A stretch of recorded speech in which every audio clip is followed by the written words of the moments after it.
Welcome to the January 20th, 2022 meeting of the Business Operations Committee of the Tennessee Public Charter School Commission. I'm Dave Hanson. This meeting is being recorded and will be available after its conclusion via link on the Commission's website. As a reminder, all votes of the Commission are conducted via taking a roll call vote. Please be recognized prior to speaking, making a motion, or voting. I'd like to recognize Ashley Thomas to provide the statement of necessity for today. Thank you. This is Ashley Thomas. This committee meeting is being conducted pursuant to TCA 8-44-108, allowing for a governing body to allow participation by electronic means of communication where a physical quorum is not possible. As Commission committee business requires a decision prior to the regularly scheduled January meeting, the necessity of this meeting is for the committee's deliberation and action on items set forth in the January 20th, 2022 agenda. This meeting is being recorded and will be available after its conclusion via link on the Commission's website. A call-in number was provided on the Commission's website for the public to participate, and a statement of necessity will be filed with the Secretary of State pursuant to TCA 8-44-108. Thank you, Ashley. Commissioner Woodson made us aware of her absence today and is excused. Chase, could you please take a roll call of the commissioners? This is Chase Ingle. Commissioner Smith? Present. Is present. And Commissioner Hanson? Present. Is present. Mr. Chairman, you have a quorum. Thank you, Chase. This is Dave Hanson. Today's agenda includes operations and fiscal updates. We will hear the Executive Director's operational update from Tess Stovall.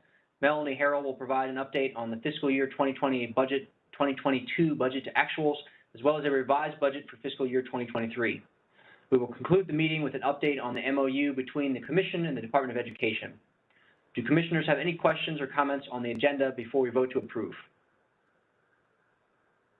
Is there a motion to approve the agenda? Motion to approve, made by Eddie Smith. Second, Dave Hanson. Any discussion? Chase, could you please take a roll call vote? Commissioner Smith? Present. Votes aye. And Chairman Hanson? Aye. Votes aye. Mr. Chairman, the agenda is approved. Thank you, Chase. Dave Hanson. The minutes of the meeting held on October 11th, 2021 have been provided. Does anyone have any edits to make regarding the prior minutes before we proceed? Do I have a motion to approve the minutes from the October 11th meeting? Motion to approve by Eddie Smith. Second, Dave Hanson. Chase, could you please take a roll call vote? This is Chase Ingle. Commissioner Smith? Aye. Votes aye. And Commissioner Hanson? Aye. Votes aye. Mr. Chairman, the minutes from October 11th, 2021 have been approved. Thank you, Chase. Dave Hanson, the first item on our agenda is an operations update from our Executive Director, Tess Stovall. Tess, you are recognized. Thank you, Mr. Chair. This is Tess Stovall, Executive Director of the Charter Commission. I'm going to give you all a high-level summary of the document that you have as a part of your materials on some operational things that we have been focused on since our last committee meeting.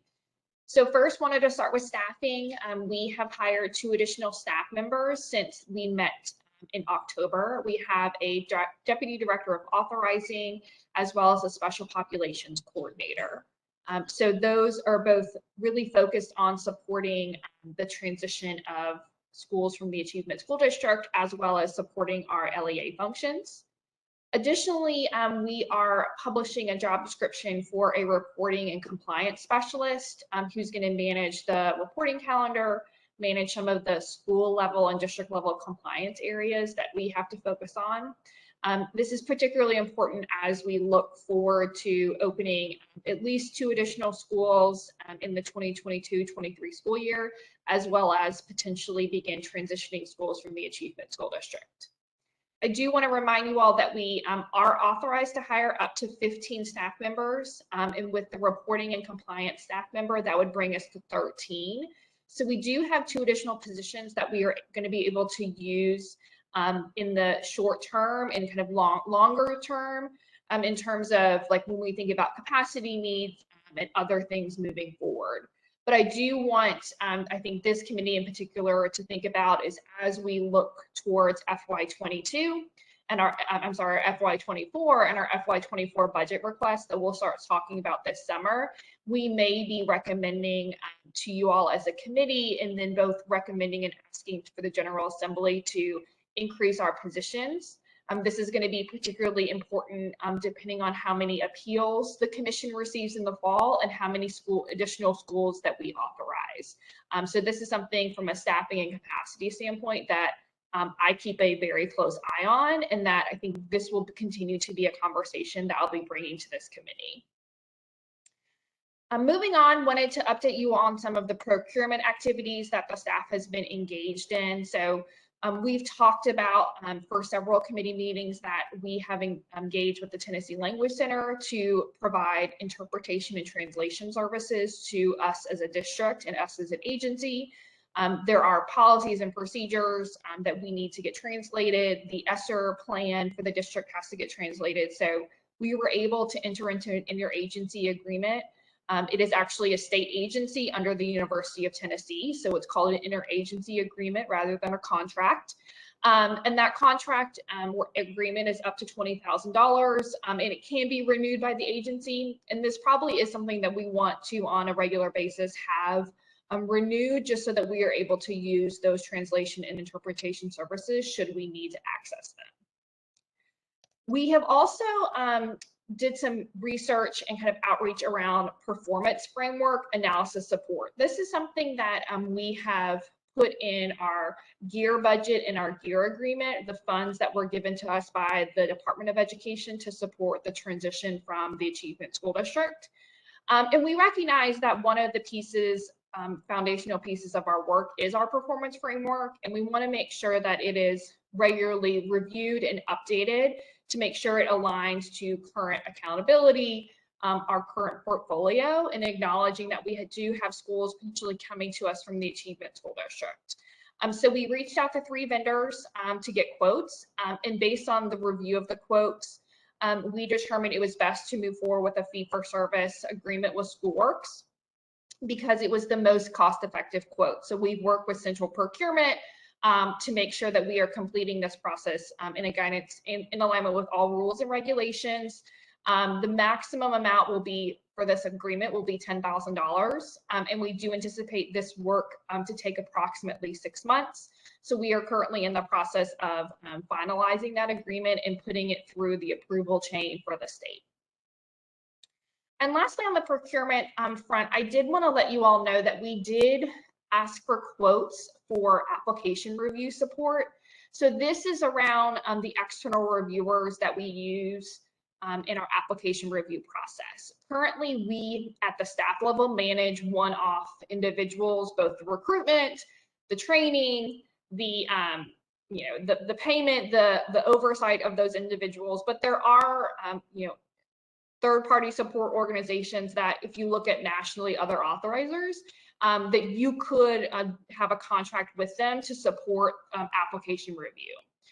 When we asked for quotes from vendors, we felt like the quotes at this point were not as cost effective as we can do on a management of this at the staff level. So we didn't move forward with the application review support contract with any vendor at this time. But I do want to acknowledge that it does take staff capacity and time to manage reviewers. And this may be something as we grow that we may want to look back at and continue to analyze of what's our most cost effective, both in terms of time and staff capacity and the work that we're asking people to do on a go forward basis. But for now, we are continuing to manage the individual reviewers and handle the recruitment, oversight, payment, etc. And lastly, I will just say we are looking towards the end of the fiscal year, coming up in June 30th. There are several contracts that the commission currently has that we are working towards either extension or renewal to make sure that we don't have any procurement or disruption issues. And finally, I will give a brief update on what is becoming the saga of the 8th floor of Davy Crockett. As you all know, we have been asked by the Department of General Services to move to the 8th floor of Davy Crockett to accommodate several moves across state agencies. First and foremost, we have additional occupancy happening on the current 5th floor, which is where the commission is located. The Sports Wagering Advisory Council has now come in and is also occupying the 5th floor along with the State Board of Education and the Charter Commission. It is the current intent that all three of those agencies would move to the 8th floor together. We're all relatively small agencies, so it makes sense for that to happen. We have heard from General Services that the contracting and initial build out of the process has been delayed. And so the latest update I heard is that the earliest the completion of the project on the 8th floor would be finished would be early in calendar year 23. So basically a year from now. So we have communicated that to staff. We are making the 5th floor a home. And what's important for you all to know is that we have asked General Services to update our floor plan on the 5th floor so that we are able to make sure that we have the appropriate seating and conference space to accommodate the 15 employees that we are authorized for, knowing that very likely in the next 12 months that we will be fully staffed at that 15 individuals. And then lastly, we did receive an update that the 8th floor conference room would require an upgrade in technology for us to be able to use it for live stream purposes. And because of that, I, along with the executive director of the state board, made the decision that it wasn't fiscally prudent for us to take on the responsibility to upgrade the technology because it would be an agency expense. And ultimately made the decision that it was best for General Services to manage that conference room. It would be available for any agency to book. There are 2 conference rooms in the basement or the ground floor of Davy Crockett that are currently set up for live stream. We're actually using those conference rooms for our January meetings next week. So we do have availability in the building for a boardroom that has live stream for our needs. But we wouldn't be required to take on the expense of upgrading technology, the liability of maintaining that technology. That can be outsourced to the Department of General Services. So when we were thinking about the budget, and Melanie can talk a little bit further about it, we have updated the budget to reflect this ongoing conversation around rent, both for FY22 and for FY23. This is going to just continually to be a line where we'll have some flexibility just depending on when this project is complete and when we actually move to the 8th floor. We do anticipate that happening sometime in FY23. We just don't know when. And so we have built that into the budget, but we are being flexible about what that looks like in the long term. And with that, I will pause and take any questions from the committee. Thank you, Tess, for the very helpful update as we begin the new year. If the 8th floor Davy Crockett move is the only saga we have this year, I would be okay with that after 2020 and 2021. Here, Do here. any commissioners have any additional questions or comments for Tess before we move on? I'm the only one on here, and no. Thank you, Tess. The next 2 items on our agenda today will be coming from our Director of Finance and Operations, Melanie Harrell. Melanie, can you please provide us with an update for fiscal year 2022 budget to actuals? Absolutely. Thank you so much, Commissioner Hanson. This is Melanie Harrell. Can everybody see my screen okay? Okay. Thank you so much. And I know I've also provided a summary document in your materials as well that outlines some of the key changes that we've seen so far in our FY22 budget to actuals update. I do want to. Would you be able to zoom in a little bit on your screen? Yeah. Thank you. Is this better? Fabulous. Perfect. Okay, so one of the first major updates that we've seen since the last committee meeting is that there was the local revenue true-up done at the state level, which is essentially where the local districts kind of report out their final revenue amounts for the previous fiscal year. So because of that local revenue true-up, we actually saw a pretty substantial increase in the BEP amount for our Davidson County schools and then a slight increase for Shelby County.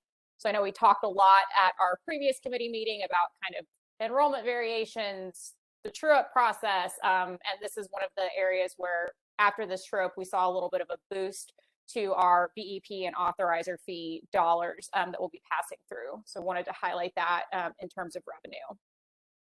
And I know I feel like I give this disclaimer every meeting, but as we all know, our revenue is available for us to draw down at the beginning of the year in full. However, we try to report out on kind of as we are drawing things down and as we are incurring costs. So I did want to highlight that we are not currently anticipating expending all of our ESSER admin and oversight allocation for this year. So we've reduced the forecast for that, knowing that we will, those funds will roll over to next year, and we can kind of reevaluate how we want to best allocate that funding in the future. I think overall, we're still projecting a significant surplus for FY22. We also, as Tess mentioned, are holding on to our last 2 positions and will likely be hiring those next fiscal year. I think especially as we get past legislative session and know there's a lot of pieces in play, we will want to make sure that we are really targeting those positions to where they're most needed. So we are projecting some savings now for salaries and benefits just due to moving those positions to early next fiscal year. And then the last thing, as Tess mentioned, with our delayed move to the 8th floor, we do have a little bit of uncertainty in our facilities rent. We will kind of see exactly how dollars and cents shape up with general services. So we're keeping an eye on that line item, not currently anticipating any major changes for this year, but we will have to kind of wait and see how that plays out, both for the rest of this year and for FY23 as we remain flexible about that move.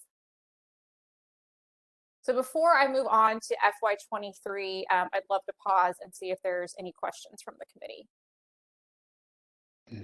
The only question I have, and I'm sorry if I'm going to open up Pandora's box here, and I don't mean to, because I know a lot of this funding is restricted to very specific things, but what would be our unrestricted surplus? And the reason I ask that question, and don't answer it right now, is, you know, is there a possibility that as we see, we're going to have an unrestricted surplus that we could allow charters that may have some that are underneath us that need some immediate facilities, things that they could apply for some emergency grants to help get those ready for the next school year?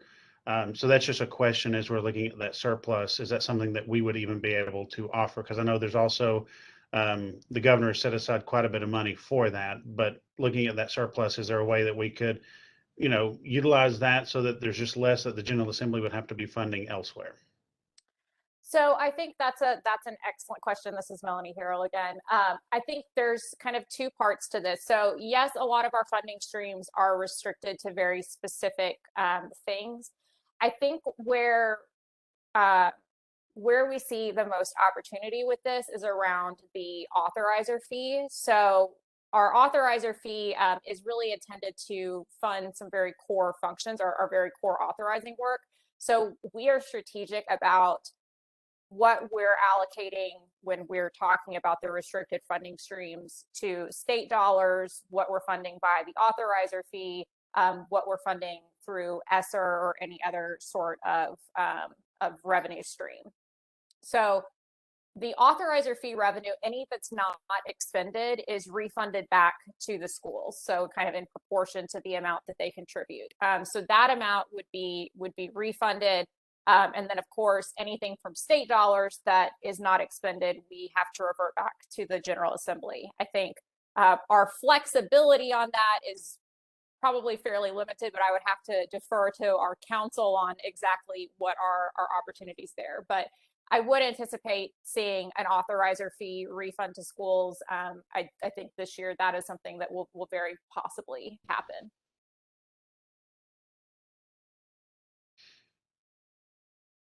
Eddie, did you have any other questions for Melanie? Nope. Melanie, I had a question about last fiscal year. I feel like there was a timing gap where the timing of when General Services delivered to us an invoice caused some kind of like hiccups.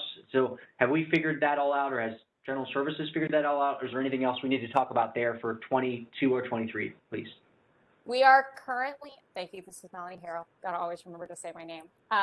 That's correct. We were not billed for our facility before the end of the fiscal year, our office space.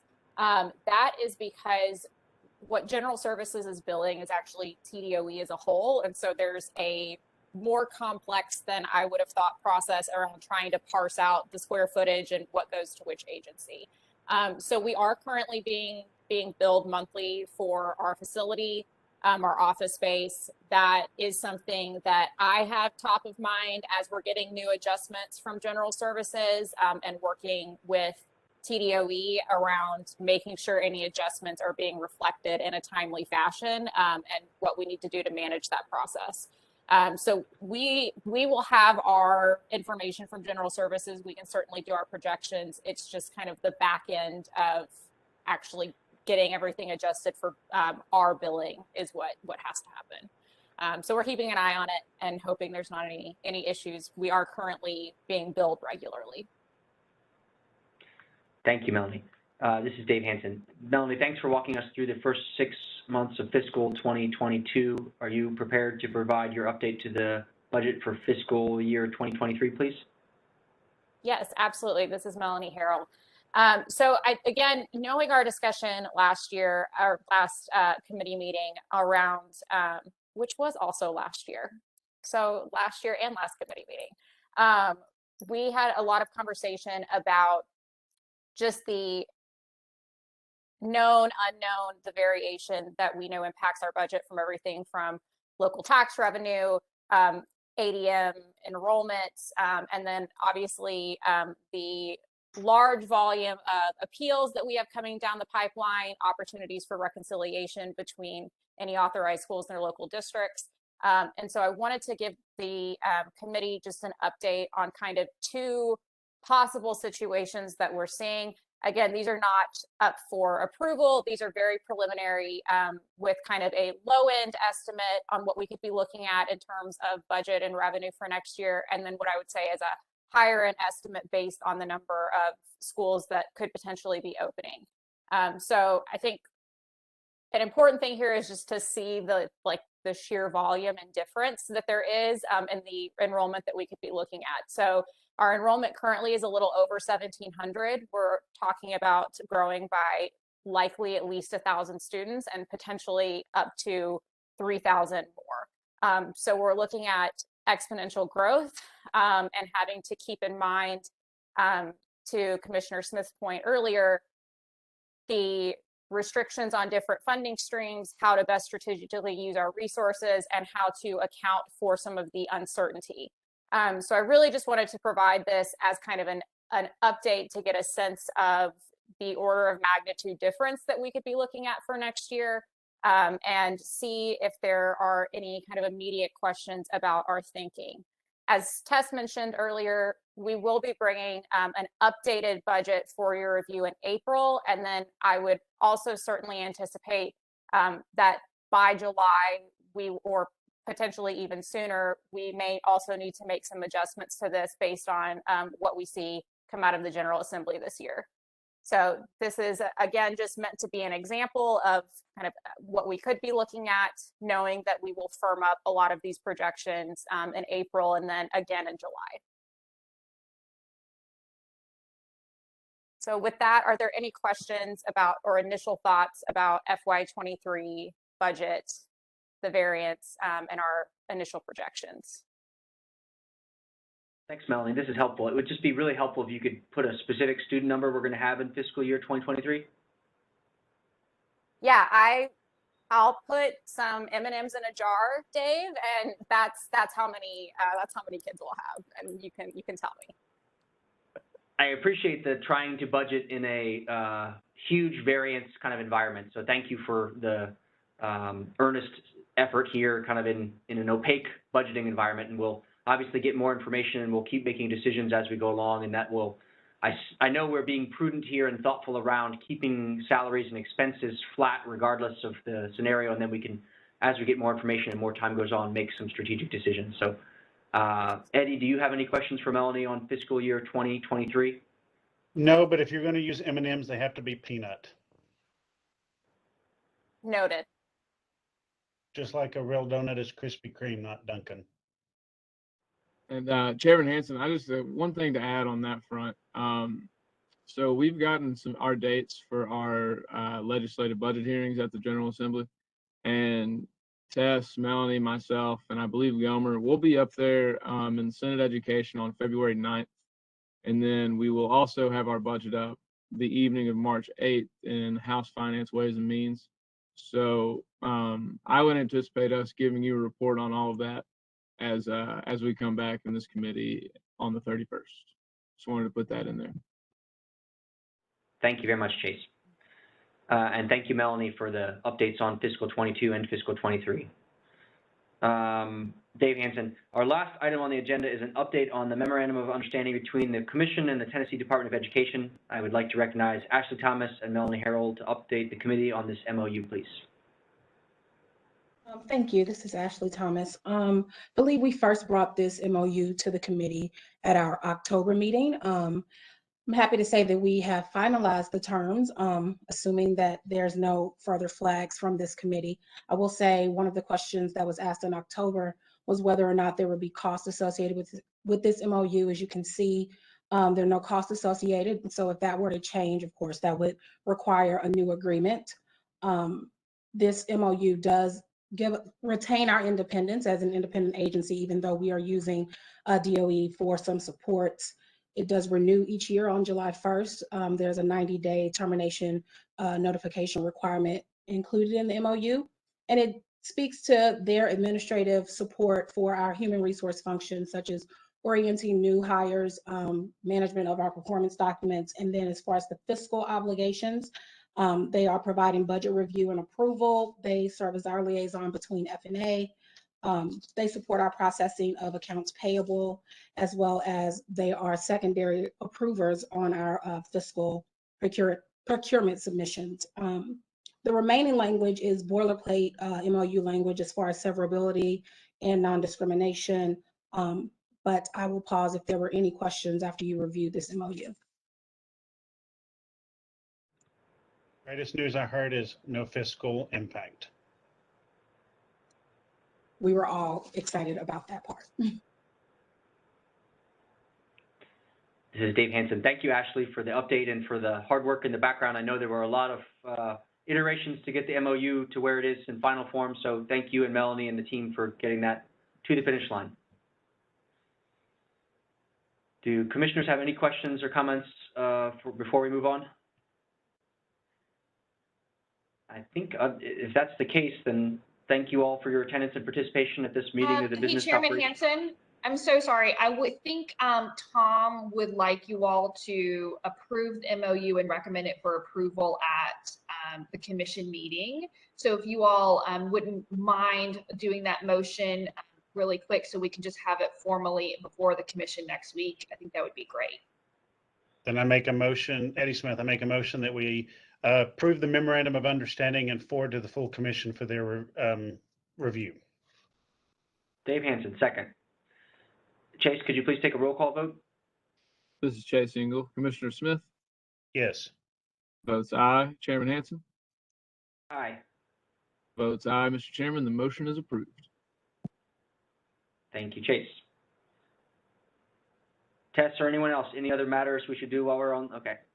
So then thank you again for all of the teammate work that goes into these meetings and preparations. So I know it's a lot behind the scenes. At this time, I would like to ask if there are any final comments before we have a motion to adjourn. Before Tess gives us any more work, motion to adjourn. I'd just like to say that peanut M&Ms are not the best M&Ms, but I mean, whatever. I object. May I ask for a motion to adjourn the meeting? So moved. Second, Dave Hansen. Chase, could you please take a roll call vote? This is Chase Engel. Commissioner Smith Yes. votes aye. And Chairman Hansen Aye. votes aye. Mr. Chairman, the motion is approved. Thank you, Chase. The next meeting of the Business Operations Committee is scheduled for March 21st of 2022, and then the full commission meeting will be next week on January 27th and 28th in Nashville. We stand adjourned. Thank you. See you. Thank you. Bye-bye.